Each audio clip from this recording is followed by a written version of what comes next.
The water came through the galley door first, and it came black. Not the gray-green of the North Atlantic I'd known for 26 years. Not the slate color it turns in November. Not the milk and iron color it goes when a snow squall is chewing through it. Not even the deep bottle glass color you see in the trough of a big swell on a clear day. Black. Black like something had been poured into it. Black like ink stirred into oil.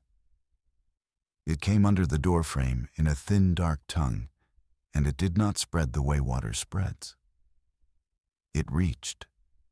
That's the only word I have for it, and I know how it sounds.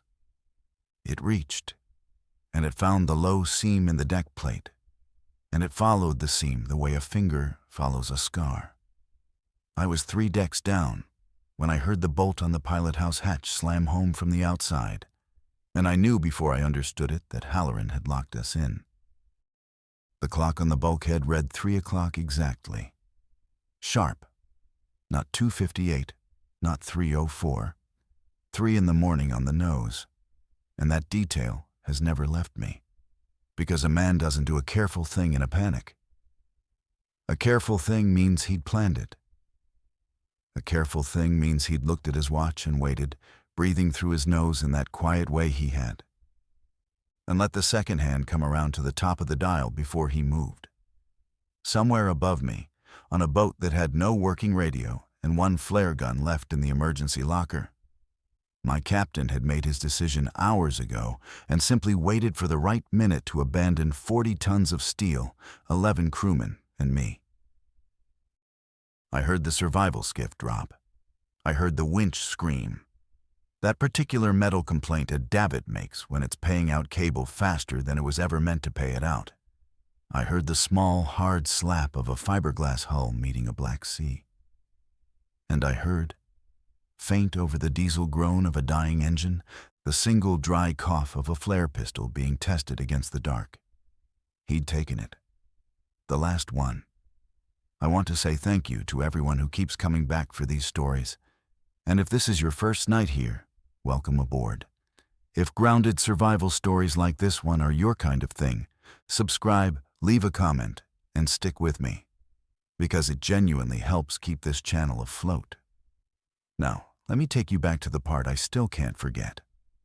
My name is Wade Ostrander, and in the winter of that year, I was the engineer aboard the Cormorant Belle, a scallop dredger out of New Bedford that should never have been out that late in the season.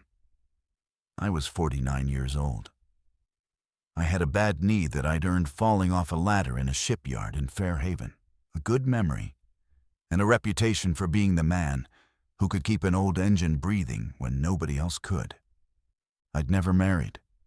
My father had been an engineer before me, and my grandfather had run the Black Gang on a coal boat out of the same harbor. And there was a family understanding that men in our line were married to whatever machine was currently trying to die under us. That reputation was the reason I was aboard. It was also the reason I was still 3 decks down when the captain ran. Let me tell you about the boat first, because the boat is the whole story. The Cormorant Belle was 92 feet of welded steel, built in 1978 in a yard in Maine that doesn't exist anymore. Refitted twice, and held together the 3rd time, mostly by my own hands. She had a main engine that predated me by a decade, a Detroit that would have been retired by anyone with more money than sentiment, and a pair of generators that hated each other so consistently I'd taken to calling them by the names of a divorced couple I'd known on the pier.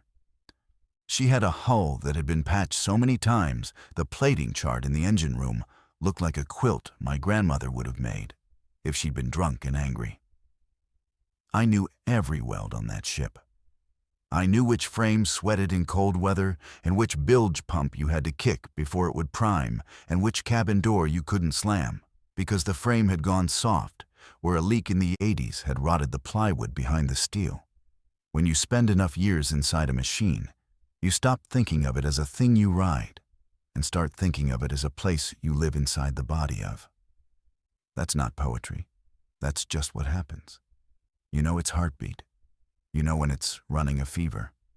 You know, without looking, when the pitch of the engine has shifted a quarter tone flat and something in the fuel line is about to give.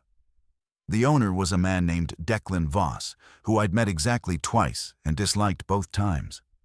First time was on the pier in the spring, when he looked at my hands and looked at my face and priced me like a piece of used equipment. Second time was in his office above a chandlery on the New Bedford waterfront, where he tried to argue me down on my rate while a space heater burned close enough to my ankle that the hair singed. He ran 4 boats out of the same pier, and he ran them the way a man runs equipment he intends to insure rather than repair.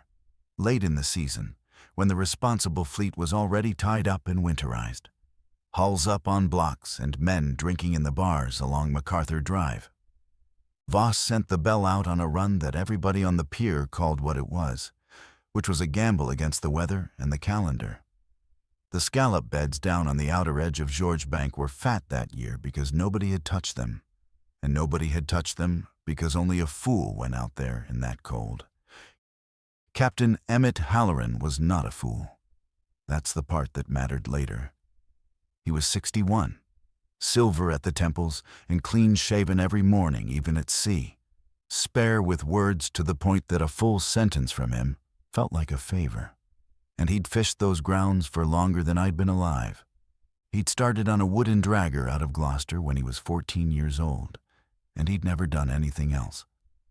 When Halloran said the weather would hold, men believed him, because he had never once in living memory been wrong about weather in a way that got somebody killed, wrong about a squall now and then, wrong by an hour on the leading edge of a front, sure, but never wrong in the way that puts a widow on a pier waiting for a hull that isn't coming back. He carried himself like a man who had made peace with the sea a long time ago and expected the same courtesy in return. He drank tea, not coffee. He read Louis L'Amour paperbacks worn soft at the spines.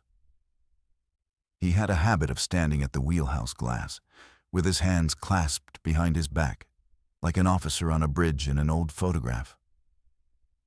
And even the greenest deckhand would lower his voice around him without being told to. I trusted him. That's the truth I have to say out loud, because it makes the rest of it worse. I trusted Emmett Halloran with my life. And on some level, I still don't fully understand what he did. There were 13 of us aboard, counting the captain and me. A first mate named Sully Reyes, quick and loud and better than he acted, 34 years old with a bad tattoo of a mermaid on his forearm that he'd gotten at 19 and pretended to be embarrassed about.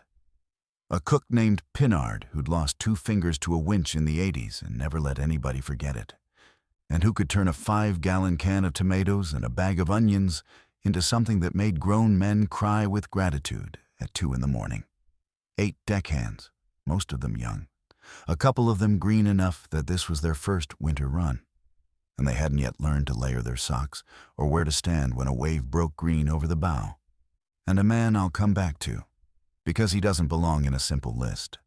A man listed on the crew manifest as a fisheries observer, name of Corwin Bly. We steamed out on a Thursday under a sky the color of wet cement. The gulls didn't follow us past the breakwater, which I noticed and dismissed, and then remembered later. The forecast was ugly, but survivable. A low-pressure system tracking north that Halloran swore would slide east of us before it built. For the first 2 days, he was right. The way he was always right. The seas ran heavy but predictable. A long, deep swell out of the northwest, and the boat rode it the way she liked to, taking each one across her shoulder rather than her nose.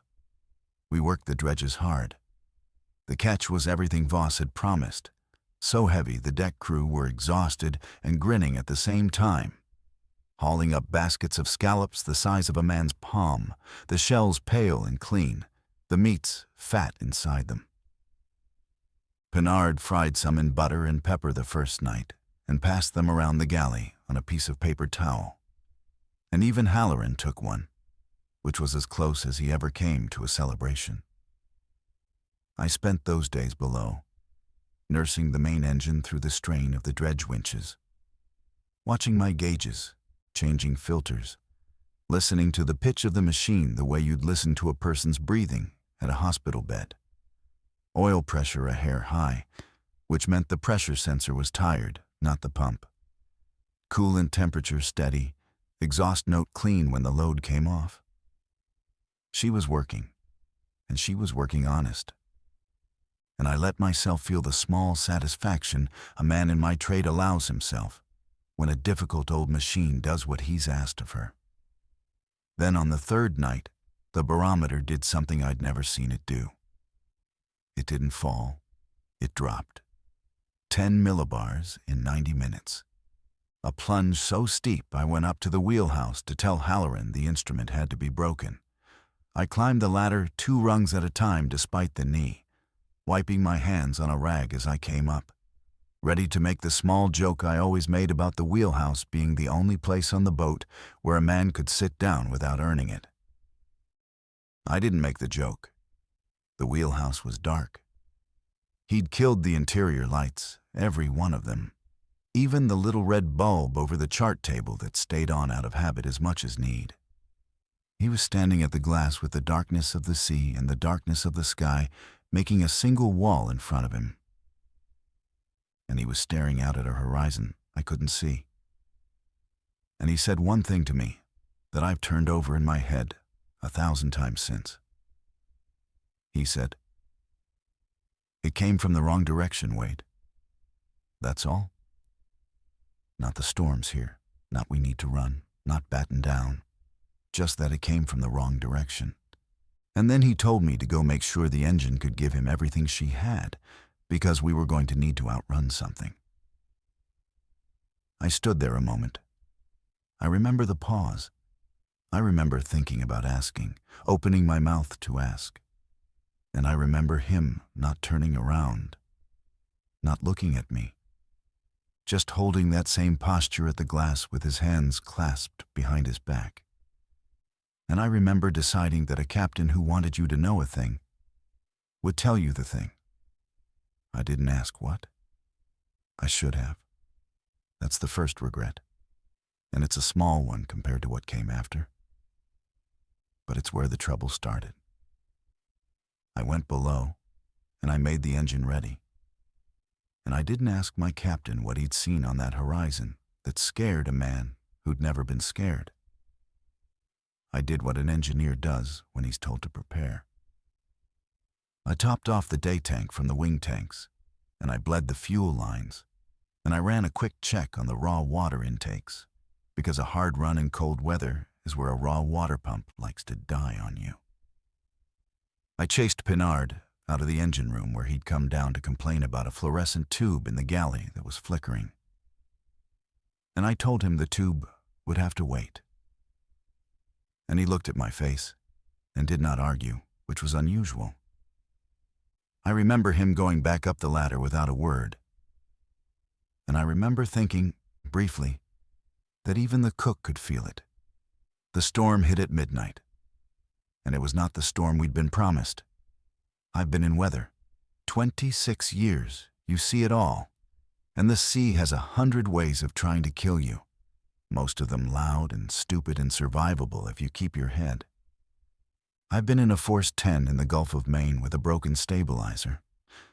I've been in green water over the wheelhouse off Nantucket Shoals in a boat smaller than the Belle. This was different in a way I couldn't name at first. The seas came in from the northeast when every chart and every instinct said they should have come from the southwest. The wind screamed at a frequency that made the fillings in my teeth ache. A high, thin note under the ordinary roar of it. The way a bad bearing sings under the rumble of an engine. And the water, when the deck lights caught it, was wrong. Not the color it should have been. Darker, heavier looking, the way oil is heavier than water, like something had thickened the ocean itself. The wave crests didn't break white. They broke gray, and the foam of them stayed on the surface a beat longer than foam should have. sinking back sluggishly, as if the water underneath were reluctant to receive it. Around 1 in the morning, we lost the radio. Not gradually. All at once, every band, the single sideband and the VHF and even the little handheld backup in the survival kit, all of it dead in the same instant, with the same soft pop of static collapsing into silence. It was the silence that made the hair on my arms come up. Static is the sound of the sky being alive, of the atmosphere carrying every thunderstorm and every human voice for 1,000 miles and mixing them into a whisper. Static ending is the sky going deaf. Reyes came pounding down to the engine room to ask if I'd lost power to the electronics, breathless in his oilskins, water running off him in fat, cold streams onto my deck plates. And I showed him my panel, every breaker green, every voltage nominal. The radio had power. The radio just had nothing to say and no way to say it. It was as if the air outside the hull had stopped carrying sound. "Try it again," I said, and he tried it again. And I heard him upstairs cycling through the bands, calling out our position and our name and our situation in the flat professional voice a mate uses on a radio. And getting back nothing. Not even the hiss of an open channel. And finally, I heard him stop, and I heard him swear, quiet and long. And I knew before he came back down that we were alone in a way we hadn't been alone 5 minutes before. That was the first thing that told me we weren't in an ordinary storm. A dead radio in a gale is a mechanical failure. A dead radio with full power across every frequency at the exact moment the seas turn the wrong direction. That's not mechanical, that's a boat sailing into a place that doesn't want to be spoken out of. If you've ever been somewhere the rules quietly stopped applying, I'd genuinely like to know where you were listening from when you felt it. Drop it in the comments. It helps to know I'm not the only one who stood in a place like that. By 2 in the morning, the deck crew started coming apart. Not the storm. They could handle the storm. Every one of them had been in bad weather before. Even the green ones had put in a season on inshore boats where a summer squall will teach you all the fundamentals. And men who work with their hands on the water learn early how to be afraid without falling apart. It was the sounds. Over the wind, which was bad enough, there was something under it. A low, booming knock against the hull that came in no rhythm the waves could explain. A wave hits a hull, you feel it, and you learn its timing within minutes. Your body sinks to it. Your inner ear averages the periods, and you stop noticing each impact the way a man in a house stops noticing the ticking of a clock. This didn't sink. It came from below the waterline, and it came from all sides. And sometimes it came when there was no wave at all. A single heavy knock against the plating, like a fist testing a door. The young ones heard it first because the young ones were down in the forecastle trying to sleep. In bunks pressed against the plating, where every sound in the sea is transmitted directly into the ear of whoever lies against the pillow. By 2:30, nobody was trying to sleep. I could hear them moving in the forecastle, boots on the deck, low voices, and then one voice louder than the others, asking a question that nobody answered. Pinard, the cook, found me in the engine room around then. He'd come down the ladder without calling out, which for Pinard was unusual. And he stood at the bottom of it for a moment, holding the rail with his 3-fingered hand, as if he weren't sure his legs would carry him the last few feet across the deck. He was a man who'd seen everything and joked about all of it. A man who told a story about his winch accident twice a season and had the timing of it down to the syllable. And he wasn't joking. He said the water was coming up in the forward bilge and he didn't understand where from because we hadn't taken damage. We hadn't grounded. The hull was sound. He said it the way you tell a doctor a symptom you're hoping is nothing. I went forward with him and I looked. And he was right. and I didn't understand it either. Water was rising in the forward compartment through no breach I could find. It was seeping up between the deck plates from below, from inside the hull. Black water that stank of something I can only describe as low tide multiplied by 1,000. A rot smell, a dead smell, coming up out of a boat I'd kept dry for 6 years. I got down on my knees in the passageway with a flashlight, and I put my face close to the deck plate seam where the water was coming through, and I smelled it directly. And it was worse near the source. A smell that was not just the smell of things that had died, but of things that were still in the process of dying. Still soft and still breaking down. Still sending up whatever chemistry a body sends up into the first hours after the heart stops. I have smelled a lot of things in engine rooms and bilges in my life. Diesel, sewage, rotten fish, the ammonia stink of a refrigeration leak, the sweet chemical smell of transmission fluid burning off a hot manifold. I had never smelled this. It sat in the back of my throat the way a mouthful of seawater sits, and it did not want to leave. I ran the pumps, all of them. I ran the forward bilge pump and the transfer pump and the emergency pump on the auxiliary intake, and I ran them at full duty, and I stood at the manifold and watched the gauges climb and hold, watched the discharge lines pulse against their brackets the way they do when they're moving water hard. And here's the thing that broke my understanding of the world that night, the thing I still can't file away into anything reasonable. The pumps ran, the gauges showed them moving water, and the water kept rising anyway, faster than 3 pumps rated for far more than any leak that hull could produce. The math didn't work. There was more water coming in than the ocean could physically push through any hole small enough for me to have missed. It was as if the sea had found a way inside that had nothing to do with breaches and welds and the honest physics of a hull. I stood there for what must have been 30 seconds, which is a long time to stand still with a boat coming apart around you. And I did the arithmetic 3 times in my head to make sure I hadn't lost my mind. And each time, it came out the same. I was moving more water than a breach that size could admit, and the water was rising. Somewhere in me, a small, quiet part that had never spoken up in 26 years of engineering finally said, "This is not an engineering problem." And I ignored it, because I did not yet have a category for what else it could be. I went up to tell Halloran. That was around 2:45. The wheelhouse door was locked from the inside. I want you to understand what that meant, because it's not a thing that happens on a working boat. The captain does not lock himself away from his engineer during an emergency.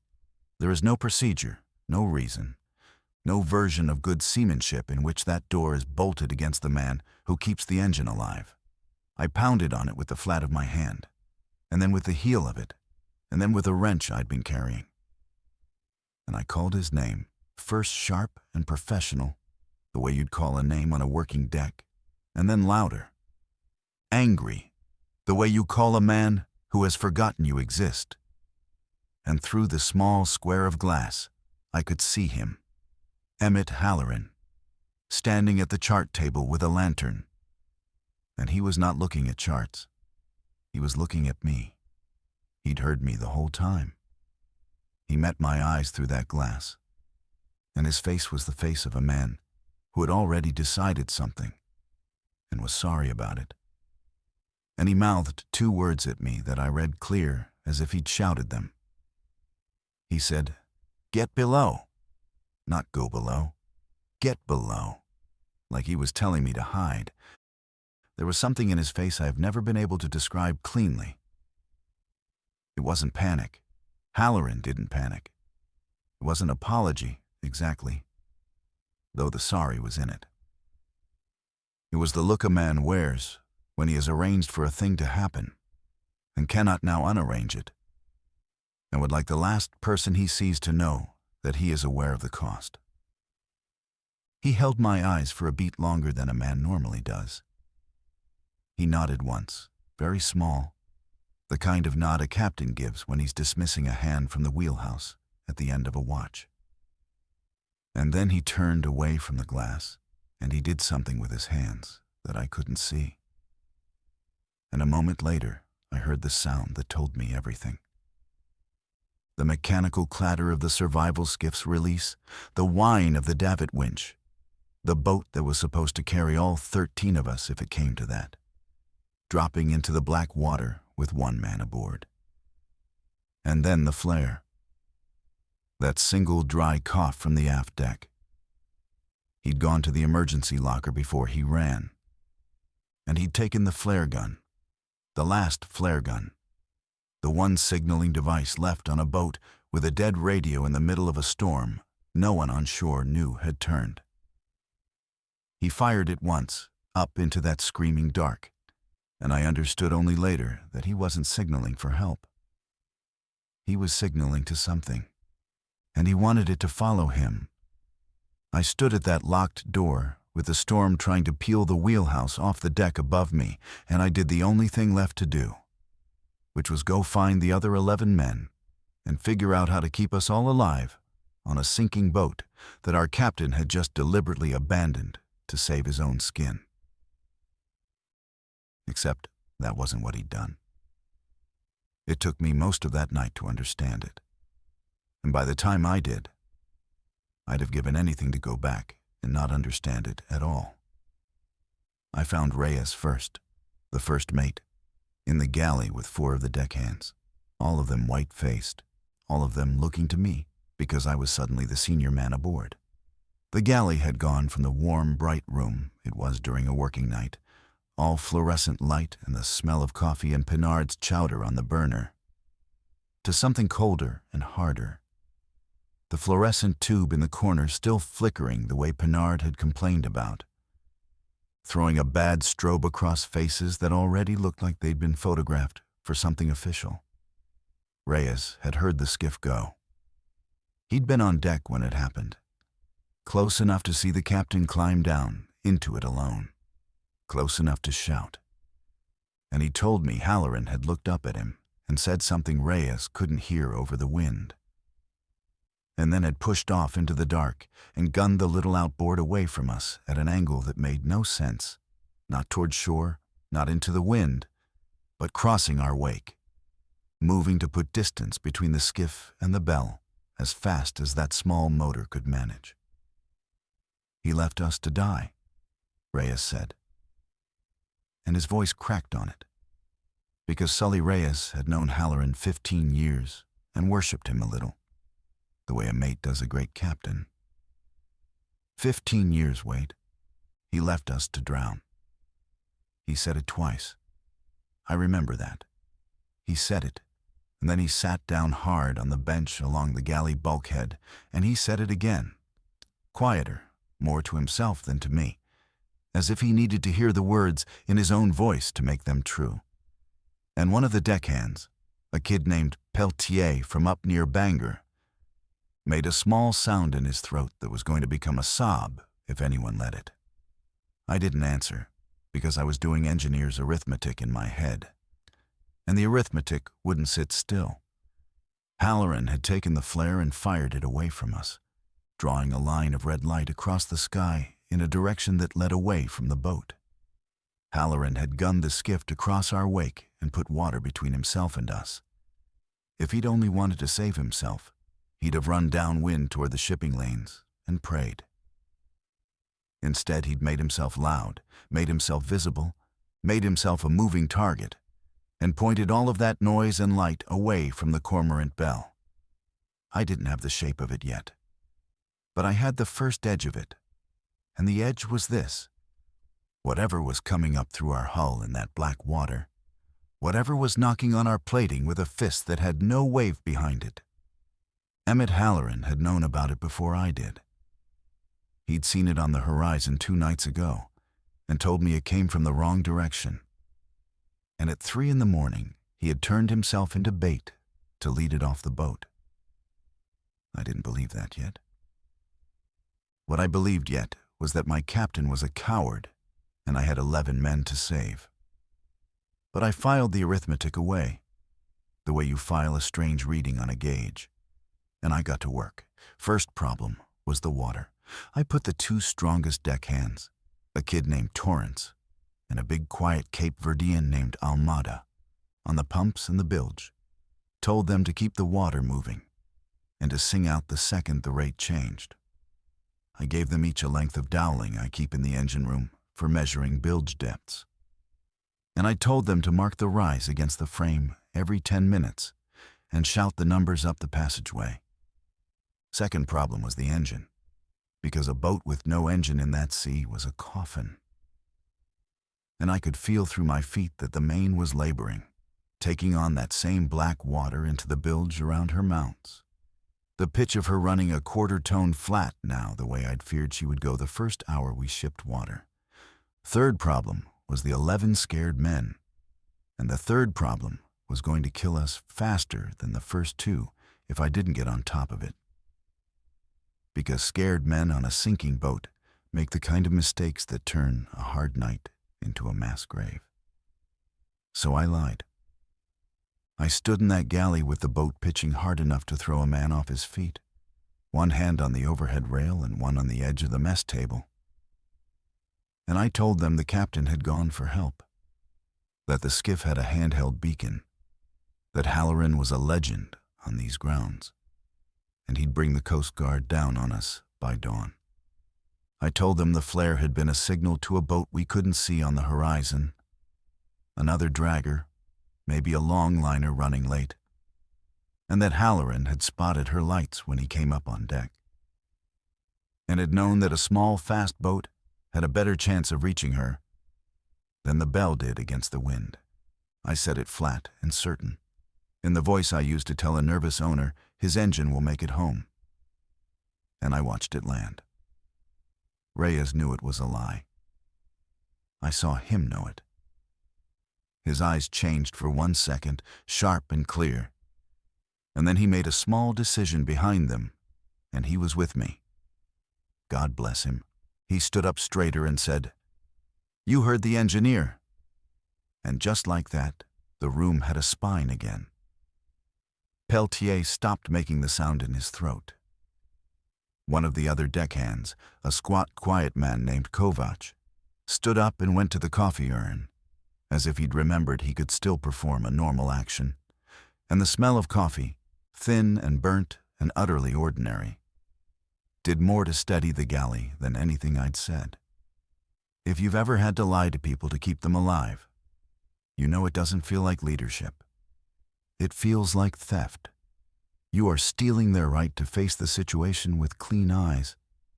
And you are stealing it because the alternative is that they face it and go to pieces and take you down with them. But I'd do it again. I was heading back to the engine room when Corwin Bly found me in the passageway. And this is where the story stops being about a storm and starts being about what was actually happening to us.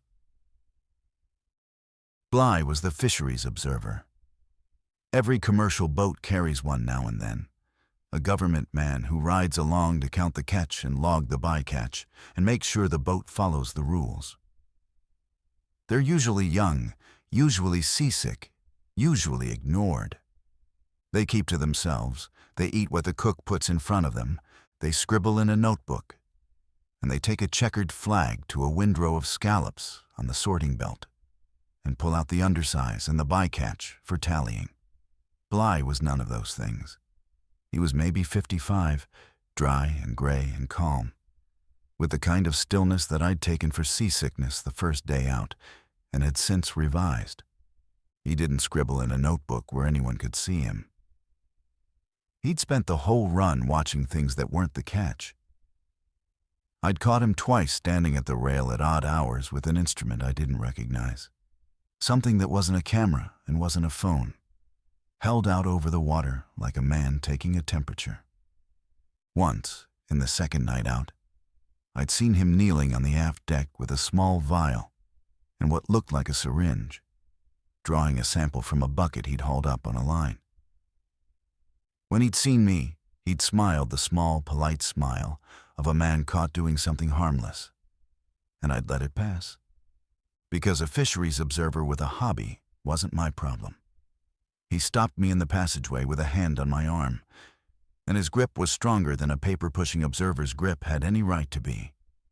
The grip of a man who had worked with his hands longer than his shirt collar suggested, and he said quiet, under the storm. Halloran didn't run, Mr. Ostrander. Whatever they told you up top, he didn't run. He took the skiff and left 12 men, I said. That's running. He took the skiff and left 12 men, Bly agreed. Then fired the flare to the north and gunned the motor across your wake. You noticed that? I watched you notice it. You're an engineer. You noticed the arithmetic didn't work. He tightened his grip. The water in your forward bilge. It's rising faster than your pumps can move it. That doesn't work either. You want to know why? I did. God help me. I wanted to know why more than I wanted almost anything. Because a problem you understand is a problem you can fight. And I'd spent the last hour fighting a problem that broke every rule I'd built my life on.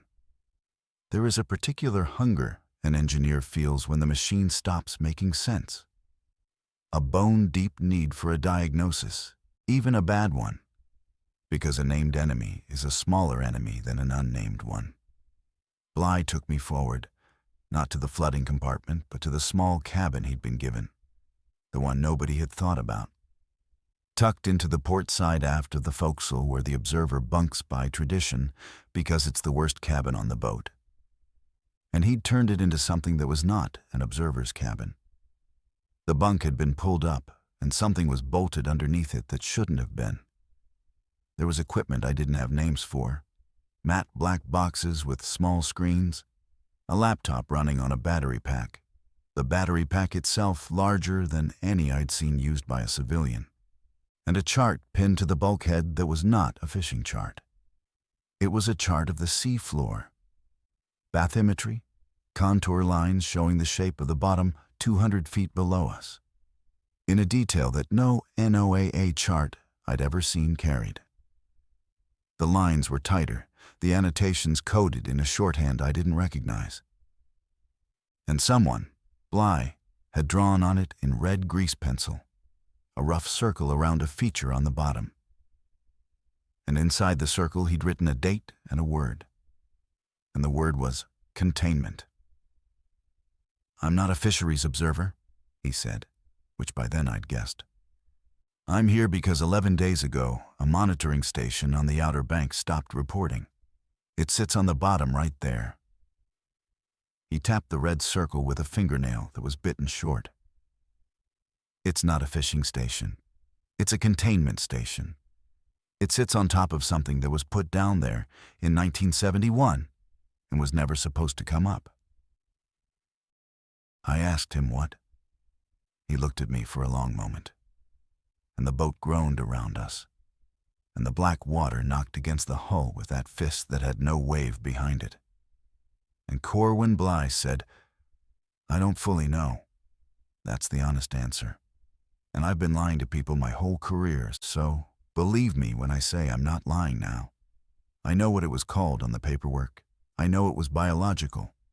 I know they put it in a shielded vessel and sank it in 200 feet of cold water on the theory that cold and pressure and darkness would keep it asleep. And I know that 11 days ago, the station that was supposed to watch it went quiet.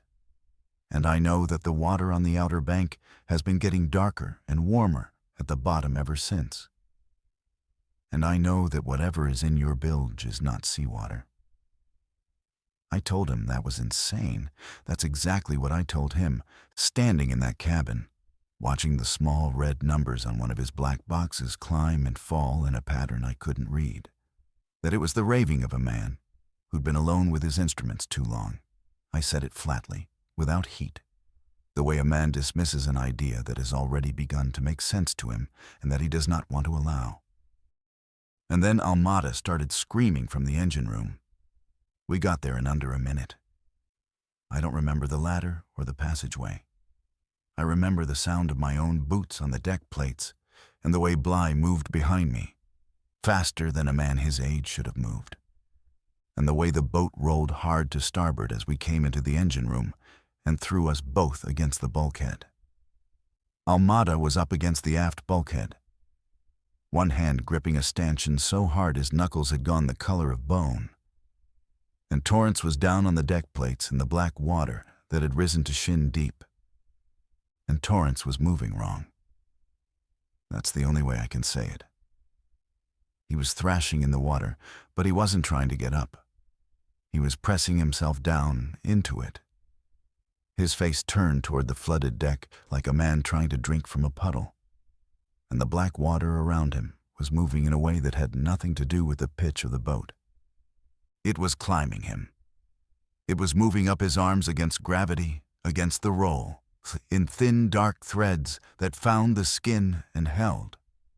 They looked, in the yellow engine room light, less like water and more like the veins of a leaf drawn on him in ink.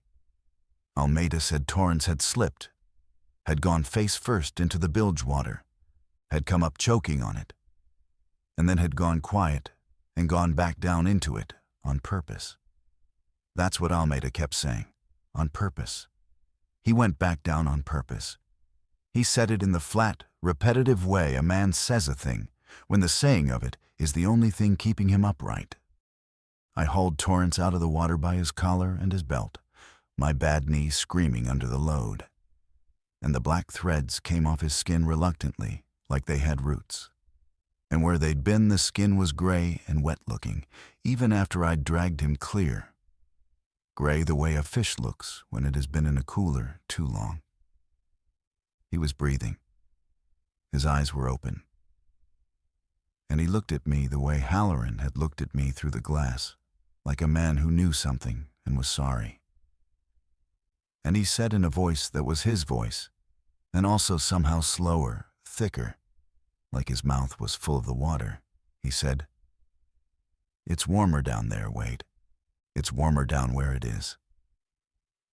Then he passed out, his head lolling back against my arm. And I stood there holding a young man who had just described the bottom of the sea like a place he'd been invited to. And I finally fully understood that Corwin Bly was not insane, and that Emmett Halloran had not run. Bly was already at my shoulder. He hadn't touched the water. He put his fingers under Torrance's jaw with the certainty of a man who'd done it before to living things he was worried about. And he counted, moving his lips silently.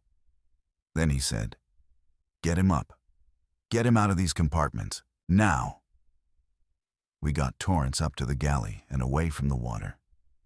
That mattered, keeping him out of the water, though it took me another hour to understand why it mattered so much. Bly understood immediately. Bly took one look at the gray patches on the kid's arms and told me to keep him dry, keep him warm, and keep anyone else from touching the standing water with bare skin. I gave the order. Reyes enforced it. He collared Peltier as the kid started down toward the head and turned him around by the shoulders and pointed him back to the galley, and when Kovac tried to bring a mop into the passageway. Reyes took the mop out of his hand and set it against the bulkhead and told him no water, not on skin, not on cloth, not on anything you're going to touch after. The deckhands looked at me like I'd lost my mind, telling them not to touch water on a sinking boat. And I didn't explain, because there wasn't time, and because I didn't have words that wouldn't have broken them. We laid Torrance on the galley bench with a folded jacket under his head and a wool blanket up to his chin. And Pinard, who had come up quiet from the storage and had been watching from the doorway with his three-fingered hand pressed flat against the doorframe, said only, "That's not right, that Gray." And then he went to the stove and lit a burner and put water on for tea he wasn't going to drink, because Pinard needed a thing to do. And putting water on was the thing he had. Here is what Bly and I pieced together in the engine room over the next hour, shouting over the storm, while the black water rose an inch every few minutes, no matter what the pumps did. He'd brought his laptop down and set it on top of a milk crate on a dry section of deck plating. And he pulled up graphs and streams of numbers and pointed at them with a pen, while I ran between his crate and the pump manifold, taking readings, adjusting the bypass, buying us minutes. The thing on the bottom, whatever it was, had been leaking for 11 days into the cold dark of the Outer Bank. It wasn't a gas, and it wasn't exactly a liquid, though it moved through water and it lived in water. Bly's best understanding, from the monitoring data he'd pulled before the station went dark, was that it was something between the two, a colony, an agent, that spread through the medium of water and that acted on living things that took it in. Cold slowed it. That was the whole logic of the 1971 containment. Cold and pressure and dark. But the water on the bottom had been getting warmer. And Bly's instrument said it was getting warmer because the thing itself was doing it. Generating heat as it woke. Warming its own environment, the way a fever warms a body, making itself more active, more able to spread. And it had come up, not floated up, come up. Through the water column, drawn or driven, and it had found the warmest, most active thing on that stretch of cold ocean, which was a steel boat with a diesel engine and 13 warm-blooded men aboard.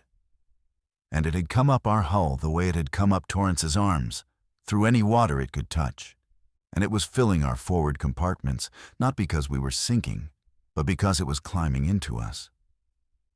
Halloran had known. That was the part that rearranged my whole understanding of the night. Halloran had fished these grounds for 40 years, and he'd seen the water turn on the horizon 2 nights back. And he'd known what it meant. Maybe not the science, but the shape of it. The old fisherman's knowledge that some water is bad water and you do not sail into it. Old men on the docks used to talk that way when I was a boy, about certain patches of sea their fathers had told them to avoid. Currents and colors and smells that meant a boat should turn her nose. I had always taken it for superstition. Halloran, I now understood, had not. And when it caught us anyway, when it started coming up through the hull, Emmett Halloran had made a calculation that I will spend the rest of my life trying to forgive him for, and also trying to live up to. He'd figured out that it was drawn to warmth, to activity, to the loudest, brightest, most alive thing on the water. And he'd made himself into that thing. He'd taken the flare and fired it north, and gunned the little outboard's warm engine across our wake and driven himself away from us as fast and as loud and as hot as one man in a small boat could manage, trailing heat and light and the noise of a running motor, trying to pull the thing off the cormorant bell and onto himself.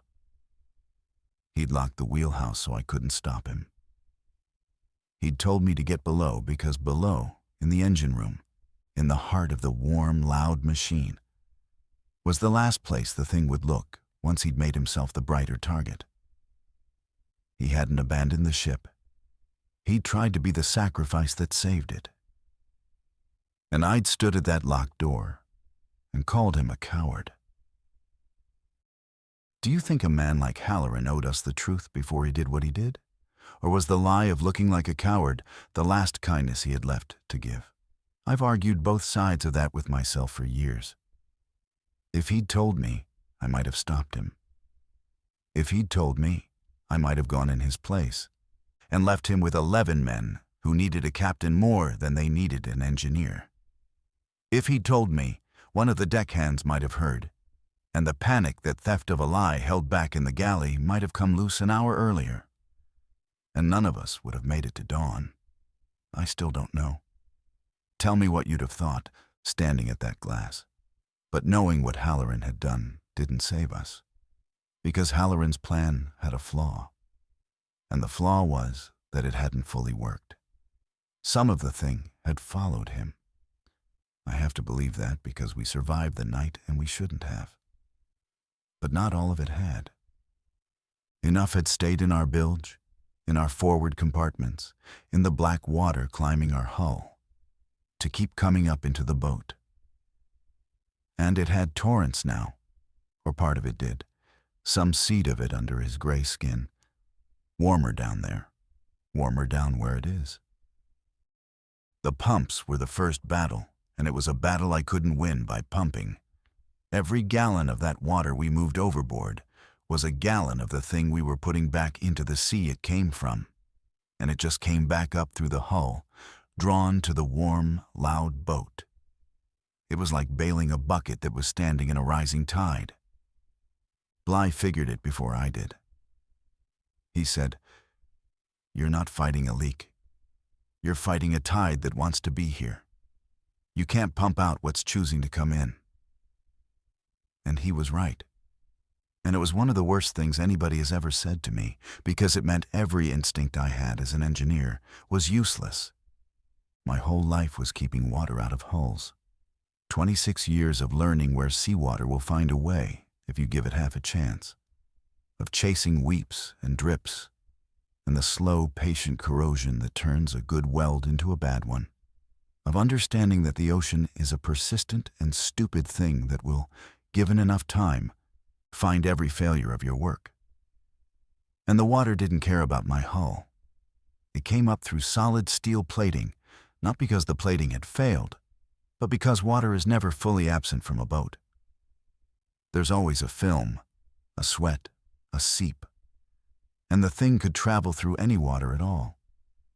Through the microscopic dampness in a weld, through the moisture in the air of a sealed compartment, following the warmth. So the fight changed. If I couldn't keep it out, I had to make the boat cold, or at least make the parts of the boat where we lived cold and hostile, and make one part of the boat warm enough to draw it, and then deal with that part on my terms. It was Halloran's plan again, scaled down to a single hull. Make a brighter target, control where the thing wanted to go. I killed the heat everywhere the men were. I went through the boat compartment by compartment with a wrench and a screwdriver. And I shut the galley stove, killed the cabin heaters, opened the after hatches to let the freezing air pour into the living spaces, even though it made grown men cry with the cold. Peltier had been sitting near a bulkhead heater in the mess wrapped in a wool blanket. And when I killed the breaker to it, he made a small sound of protest that died in his throat when he saw my face. I told them all to layer up, to put on every dry piece of clothing they had, to sit close together and share body heat, but under no circumstances to seek out a warm spot on the boat. I told them the engine room was off limits. I told them the head was off limits, because the head had a small electric heater built into the deck for winter runs. And I'd left it running on purpose. And I ran the engine hard, harder than I should have, ran her hot, pushed the coolant temperature up toward the edge of what she could take, and I sealed off the engine room from the rest of the boat as best I could with wool blankets stuffed into the passageway seams and let it become the warmest, loudest, most alive place aboard. I made the engine room the flare. I made it the thing Halloran had made of himself. And it worked, in the way that terrible plans work, which is part way and at a cost. The black water in the living spaces slowed. The knocking on the hull migrated aft and down, toward the heat, toward the engine, and I could hear it against the engine room bulkhead now. That fist with no wave behind it, testing the door of the warmest room on the boat. It came in patterns, or in what my ear tried to read as patterns. 3 quick knocks and then a pause, and then a single heavier one. And I told myself I was imagining the rhythm, because a rhythm meant intent, and intent meant a thing that was choosing, and I was not yet ready to sit with that. We'd concentrated it, we'd herded it, we had it pressing against a single steel door instead of climbing up through every compartment at once, which left the question of what to do with it once we had it cornered. And that's where the critical decision came, the one that cost me the most, the one I've never told anyone until now. Bly had a theory, and the theory was cold, extreme cold. The 1971 containment had used the natural cold of the deep, 38 degrees Fahrenheit, to keep the thing dormant. But dormant wasn't dead, Bly thought, and he was clear that it was only a theory, that if you took it far below the temperature it was built to survive, far colder than the deep sea ever got, it might not just sleep, it might die. The problem was that we had no way to make anything that cold on a fishing boat. Except we did. We had the refrigerated seawater tanks, the RSW system, the big insulated holds where the catch was chilled down to just above freezing to keep it fresh for the run home. That wasn't cold enough on its own. But the system that chilled it, the refrigeration plant, had a component I knew intimately because I'd rebuilt it twice. And that component, run wrong, run in a way it was never meant to run. With the expansion valve forced wide and the compressor driven past its limits, could pull the temperature in a sealed space down, brutally fast, down past freezing, down to a place where the metal would frost and crack and a man couldn't survive 90 seconds. It was a thing I'd thought about idly, the way an engineer thinks about the failure modes of his machines, the way you know without ever meaning to.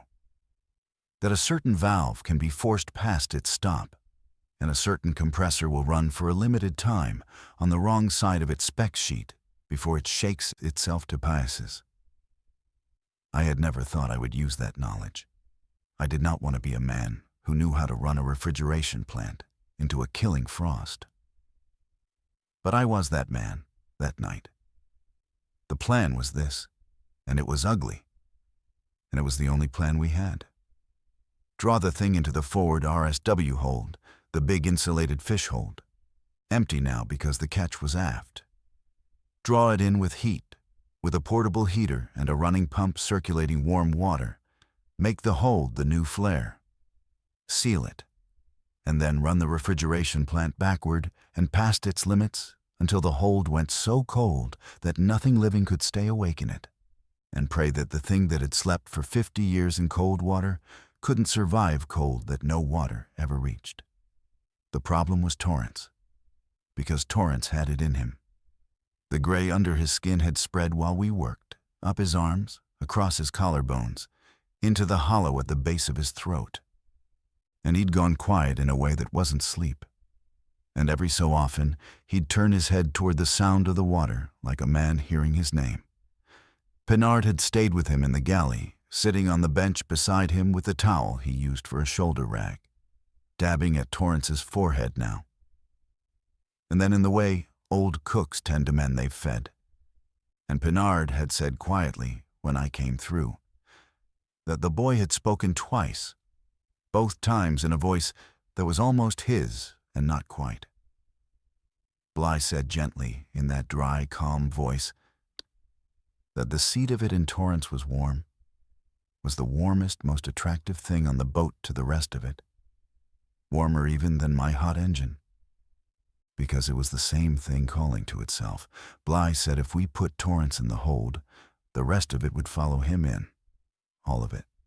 Every thread of it in our bilges and our welds and our black water would come up and go to him. Because he was the fire it wanted, the family it wanted. And then we could seal them in together and freeze the hold. And Torrance would freeze with it. He was 22 years old. His first winter run. I'd told his mother's face in my mind 100 times since, though I never met her. Because when we hired him in Nuritan, New Bedford, he'd told me his mother didn't want him going out this late in the season, and he'd come anyway because the money was good, and he was young. And the young don't believe in the wrong kind of water. He was a Maine kid, from a town called something I can't remember now, or won't, and he'd had a small silver crucifix on a chain around his neck that he'd shown me the first day, when he'd stripped off a wet shirt in the engine room. And I'd asked him if he was Catholic, and he'd said his mother was, and he wore it for her. I want to tell you I agonized for an hour. I didn't have an hour. The black water was rising again in the aft compartments now, working around my sealed engine room. and the storm hadn't slackened, and the boat was low in the water and getting lower. And every man aboard was going to die if I didn't do the ugly thing. And the ugly thing meant putting a living 22-year-old into a freezing hold as bait and shutting the door. Bly wouldn't make the call. He said it wasn't his to make. He said this quietly, in the passageway outside the galley, standing close enough that I could see his eyes were red-rimmed with the fatigue of a man who had been awake and vigilant for longer than any of us knew. He was right, and I hated him for it. I was the senior man aboard. Halloran had made his sacrifice, and now it was mine to make. Except Halloran had sacrificed himself, and I was being asked to sacrifice someone else. And that is a different weight. That is a weight that does not come off. I went to Torrance. He was conscious, in the way he was conscious now, slow and thick and turned partly inward. And Pinard stood up when I came in and moved away from the bench without being asked, and left the galley entirely, taking his towel and his 3 fingers and his silence with him. Reyes was in the doorway, and I looked at him, and he looked at me, and he understood without a word, and closed the door behind him as he stepped out. And I did the thing I am least proud of and most grateful for in my whole life, which is that I told him the truth.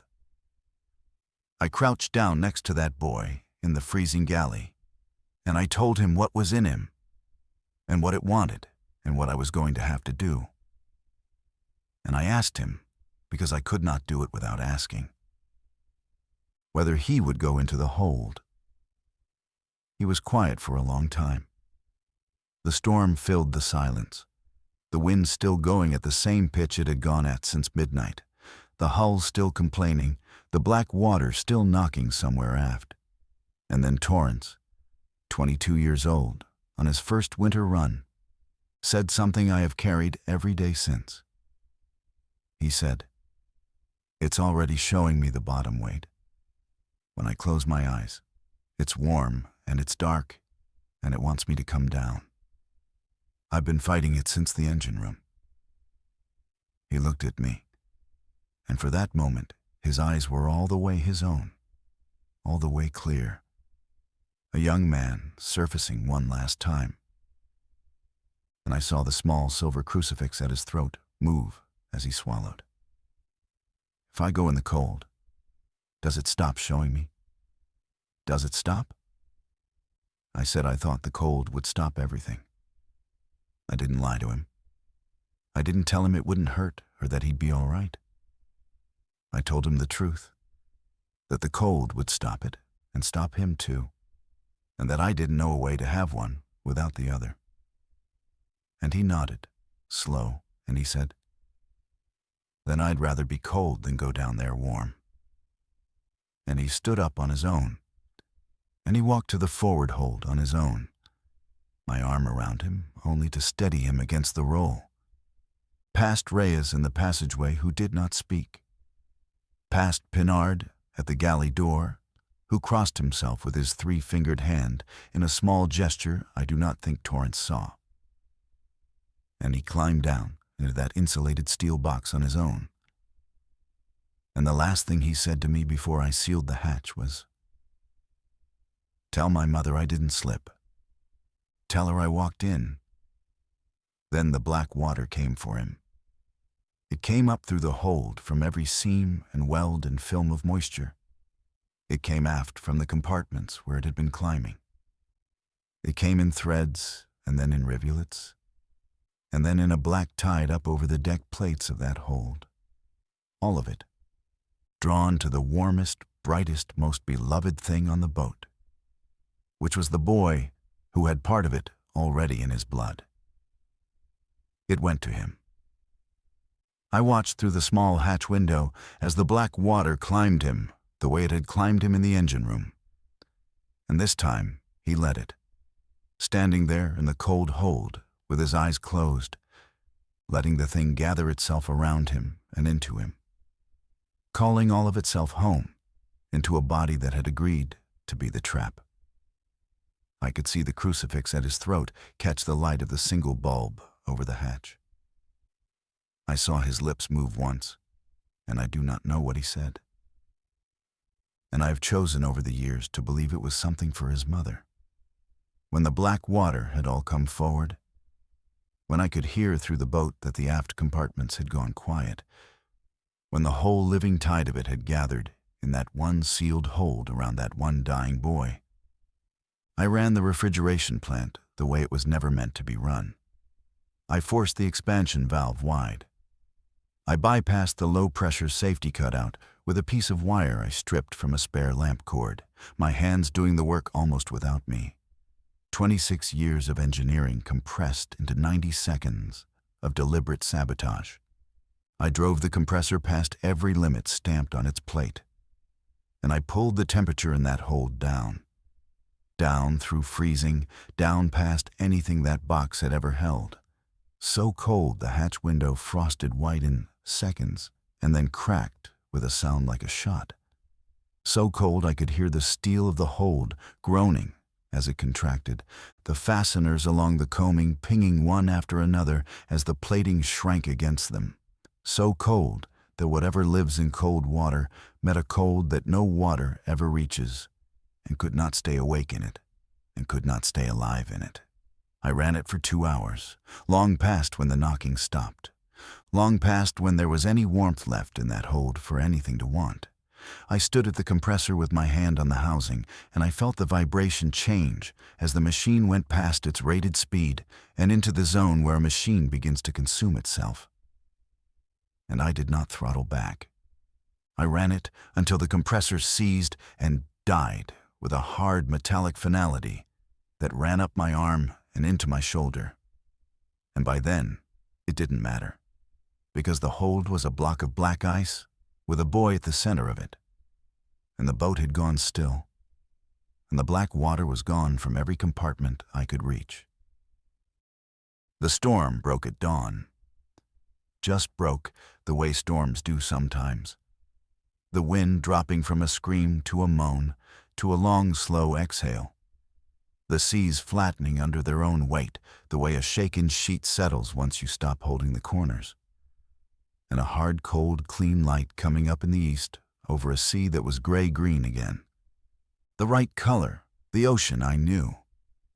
I stood on the aft deck, and I looked at that water for a long time without moving, waiting for it to do something wrong, waiting for a shape under the surface, waiting for the fist to find the plating again. Nothing did. The sea was the sea. The radio came back on at first light with a pop of static, the same pop it had died with, as if the air outside the hull remembered how to carry sound again. And the sound of that static, which is a sound I have hated my whole professional life, was the most beautiful thing I have ever heard. I put out a mayday. The Coast Guard found us at mid-morning, low in the water, engine dead. 11 men alive in the freezing galley, and 1 in a hold I would not let them open. They never found Emmett Halloran. They found the skiff, 40 miles north, empty, the outboard run dry of fuel, a single spent flare cartridge on the floorboards, and a wool cap I recognized as his caught under the seat. No body. I told the investigators he'd gone for help and been lost, because the truth would have gotten me committed, and because it was, in every way that mattered, the truth. He had gone to lead the thing away. He had died a mile at a time, running north, keeping it interested, until his fuel ran out and the cold water took him, and whatever he'd drawn off the boat took him with it. He was not a coward. He was the bravest man I ever sailed with, and the world will always remember him as the captain who abandoned his ship at 3 a.m. and took the last flare gun. Corwin Bly went with the recovery people, and I never saw him again. He was on the Coast Guard cutter when it made port, and then he was not. And when I asked after him at the office, where they took our statements, the man behind the desk looked at his manifest, and told me there had been no fisheries observer of that name assigned to the Cormorant Belle. There was no fisheries observer named Corwin Bly on any record I could ever find. I checked NOAA. I checked the observer program registries. I even, in a bad year when I was drinking more than I should have been, hired a woman in Boston who did that kind of research to look for him. And she came back after 2 months with nothing but a bill and a small, worried look. The containment station on the bottom, the one that went dark 11 days before we sailed, does not exist on any chart a civilian can pull. I've looked. For years, I've looked. What I know is what I saw and what I did.